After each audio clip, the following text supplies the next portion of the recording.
சங்கர நாராயணரை வணங்குவோம். இன்று ஆடி தபசு. தபஸ் என்றால் தவம் என பொருள். ஒன்றை அடைய வேண்டுமானால் மனதை நிலைநிறுத்தி அதன் மீது நமது கண்ணோட்டத்தை செலுத்த வேண்டும். அப்படியானால்தான் அந்த பொருள் நமக்கு கிடைக்கும். அவ்வாறு கிடைக்க வேண்டிய பொருள் கடவுளாகத்தான் இருக்க வேண்டும். சிவனையும் திருமாலையும் ஒரு சேர இணைத்து தரிசிக்க வேண்டும் என அம்பாள் பார்வதி ஆசைப்பட்டாள்.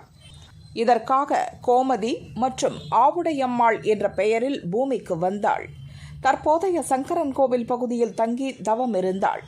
அவளுக்கு சிவனும் திருமாலும் இணைந்த சங்கர நாராயணராக காட்சி தந்தனர். இந்த நிகழ்வின் அடிப்படையில் அம்பாளுக்கு சங்கர நாராயணர் காட்சி தரும் ஆடி தபசு நிகழ்வு சங்கரன் கோவிலில் இன்று மாலை நடைபெறும்.